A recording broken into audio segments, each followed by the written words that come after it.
ഒരു കാലത്ത് cinema നിർമ്മാതാവും English നടനും സംവിധായകനും മ്യൂസീഷ്യൻ കൊമേഡിയൻ എന്നീ നിലകളിലൊക്കെ പ്രശോഭിച്ചിരുന്ന ചിരിയുടെ ഇതിഹാസമായി മാറിയ ചാർലി ചാപ്ലിൻ്റെ ലൈഫ് സ്റ്റോറിയാണ് ഇന്ന് നമ്മൾ പറയാൻ പോകുന്നത്.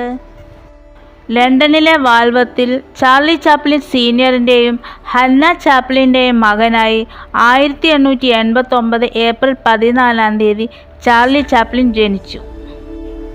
അച്ഛനും അമ്മയും കലാകാരന്മാരായിരുന്നു. അച്ഛന് പാടാനും അഭിനയിക്കാനും അറിയാവുന്ന ആളായിരുന്നു. അമ്മ പാട്ടുപാടുമായിരുന്നു. അന്നത്തെ കാലത്തെ കലാകാരന്മാരുടെ അവസ്ഥ വളരെ ദയനീയമായിരുന്നു. ദരിദ്രപൂർണമായ കാലഘട്ടമായിരുന്നു കലാകാരന്മാരുടേത്. വളരെ ചെറിയ പ്രായത്തിൽ തന്നെ ചാർലി ചാപ്ലിൻ്റെ അച്ഛനും അമ്മയും വേർപിരിയുന്നു. അതിൻ്റെ പ്രധാന കാരണം അച്ഛൻ്റെ അമിതമായ മദ്യപാനം തന്നെയായിരുന്നു. പിന്നീട് അങ്ങോട്ട് അമ്മ വളരെ കഷ്ടപ്പെട്ടാണ് കുട്ടികളെ വളർത്തിയത്. ബ്രിട്ടനിലെ മ്യൂസിക് ഹാളിൽ പാട്ടുപാടുന്ന ആളായിരുന്നു ചാർലി ചാപ്ലിൻ്റെ അമ്മ. വളരെ തുച്ഛമായ വരുമാനം മാത്രമായിരുന്നു ഉണ്ടായിരുന്നത്. അതുകൊണ്ട് ഒഴിവു സമയങ്ങളിൽ വീട്ടുജോലിക്കും തയ്യൽ ജോലിയും ചെയ്തിരുന്നു. കുട്ടികളുടെ വിദ്യാഭ്യാസം, ഭക്ഷണം, വീട്ടുചെലവ് എല്ലാം തൻ്റെ തുച്ഛമായ വരുമാനം കൊണ്ട് മാത്രം നടക്കില്ല എന്ന് മനസ്സിലാക്കിയ അമ്മ ഹന്ന കുട്ടികളെ മനസ്സില്ലാ മനസ്സോടെ ലണ്ടനിലെ ബോർഡിംഗ് സ്കൂളിൽ ആക്കുന്നു. അന്ന് ചാർലി ചാപ്ലിന് 7 വയസ്സ് മാത്രമായിരുന്നു പ്രായം. ചാർലി ചാപ്ലിൻ്റെ കുട്ടിക്കാലം വളരെ കഷ്ടതകൾ നിറഞ്ഞതായിരുന്നു. ഒരു വശത്ത് ദാരിദ്ര്യം, കഷ്ടപ്പാട്, മറുവശത്ത് മാതാപിതാക്കൾ തമ്മിലുള്ള പ്രശ്നങ്ങൾ. കൂട്ടത്തിൽ 7-ാം വയസ്സിൽ ദാരിദ്ര്യം കാരണം അമ്മയിൽ നിന്ന് മാറി ബോർഡിംഗ് സ്കൂളിലും. എന്നാൽ ബോർഡിംഗ് സ്കൂളിൽ നിന്ന് 1.5 വർഷം കഴിഞ്ഞപ്പോൾ ചാർലി ചാപ്ലിൻ വീണ്ടും അമ്മയുടെ അടുത്തേക്ക് തിരിച്ചു വന്നു. തൻ്റെ അടുത്തേക്ക് ഓടി വന്ന മകനെ തിരിച്ചുവിടാൻ ആ അമ്മ മനസ്സ് തോന്നിയില്ല. അങ്ങനെ അമ്മ പാട്ടുപാടാൻ പോകുമ്പോൾ മകനെയും കൂടെ കൂട്ടും. അമ്മയുടെ പാട്ട് കേട്ട് ഹാളിൽ വളരെ അത്ഭുതത്തോടെ അമ്മയെ നോക്കിയിരിക്കും. കാലം അങ്ങനെ കടന്നുപോയി. ഒരു ദിവസം അമ്മ മ്യൂസിക് ഹാളിൽ പാട്ട് പാടുമ്പോൾ ഇടയ്ക്ക് നിന്ന് മുൻപോട്ട് പാട്ട് പാടാൻ സാധിക്കാതെയായി വരുന്നു.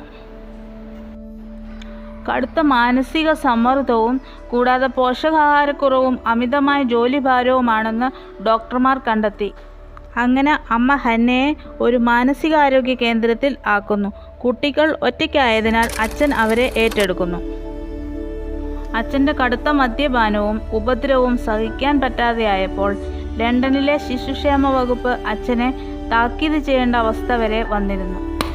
അങ്ങനെ മാസങ്ങൾക്ക് ശേഷം അസുഖം ഭേദമായ അമ്മ ഹന്ന വീട്ടിൽ തിരിച്ചെത്തുന്നു. അമ്മയെ ജോലിക്ക് വിടാൻ പറ്റില്ല എന്നറിഞ്ഞ ചാർലി ചാപ്ലിൻ അമ്മ ജോലി ചെയ്ത അതേ മ്യൂസിക് ഹാളിൽ ജോലിക്ക് ചെല്ലുന്നു. ആദ്യം കൊമേഡിയനായാണ് സ്റ്റേജിൽ അവതരിപ്പിച്ചത്. ആ പ്രകടനം ആരും ചിന്തിക്കാത്ത തരത്തിൽ കയ്യടി വാങ്ങി. അങ്ങനെ ചെറിയ ചെറിയ സ്റ്റേജ് പ്രോഗ്രാമുകളൊക്കെ വന്ന് തുടങ്ങിയിരുന്നു. ചെറിയ രീതിയിൽ വരുമാനമൊക്കെ കിട്ടിത്തുടങ്ങി. അമ്മയെ നോക്കാനും വീട് നോക്കാനും പറ്റുന്ന അവസ്ഥ വരെയായി. അങ്ങനെ 1910 അമേരിക്കയിലേക്ക് പോകാൻ ഒരു അവസരം ലഭിക്കുന്നു. അവിടുത്തെ ആദ്യത്തെ പ്രോഗ്രാം തന്നെ വലിയ ഹിറ്റാവുകയും ചാർലി ചാപ്ലിൻ വളരെ പ്രശസ്തനാവുകയും ചെയ്തു. ചാർലി ചാപ്ലിൻ്റെ പ്രോഗ്രാമിന് വേണ്ടി ആരാധകർ തിക്കും തിരക്കും കൂട്ടി.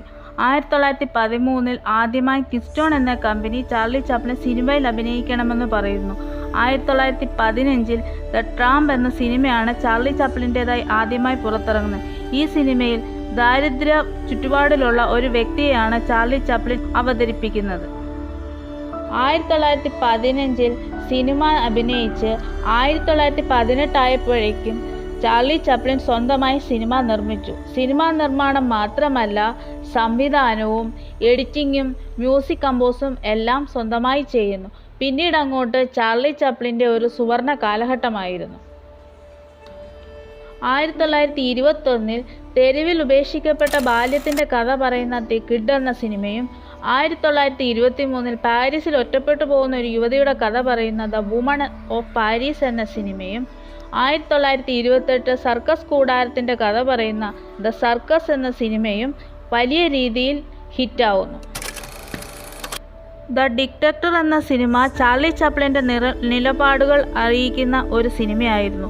ജർമ്മനിയുടെ ഏകാധിപതിയായിരുന്ന ഹിറ്റ്ലറിനെതിരെയുള്ള സിനിമയായിരുന്നത്.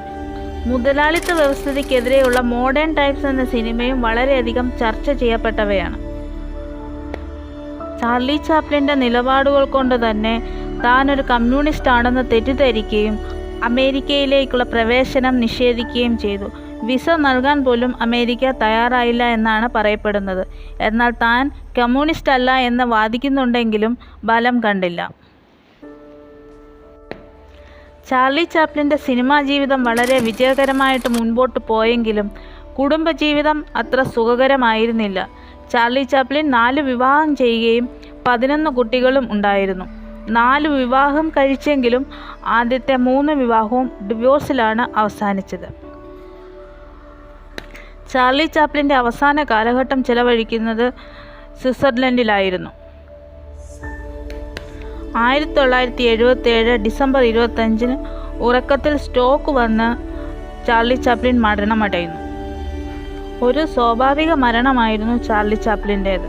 എന്നാൽ മരണശേഷം 2 മാസം കഴിഞ്ഞ് ചാർലി ചാപ്ലിൻ്റെ മൃതദേഹം മോഷ്ടിക്കപ്പെടുന്നു. ഓട്ടോ മെക്കാനിക്കായി ജോലി ചെയ്തിരുന്ന 2 പേർ ക്യാഷിന് വേണ്ടിയായിരുന്നു ഇങ്ങനെ ചെയ്തതെന്ന് കണ്ടുപിടിക്കുകയും പിന്നീട് ചാർലി ചാപ്ലിൻ്റെ മൃതദേഹം സൂക്ഷിച്ചിരുന്ന കല്ലറ കോൺക്രീറ്റ് സൂക്ഷിക്കുകയും ചെയ്യുന്നു. 1977 ഡിസംബർ 25 ചിരിയുടെ ഇതിഹാസം ഈ ഭൂമിയിൽ നിന്ന് മാഞ്ഞു പോയെങ്കിലും ചാർലി ചാപ്ലിൻ്റെ ഓർമ്മകൾ ഇന്നും മായാതെ എല്ലാവരുടെയും മനസ്സിൽ നിറഞ്ഞു നിൽക്കുന്നു. ചാർലി ചാപ്ലിൻ്റെ ഓർമ്മകൾക്ക് മുമ്പിൽ പ്രണാമം അർപ്പിച്ചുകൊണ്ട് നിർത്തുന്നു. Thank you.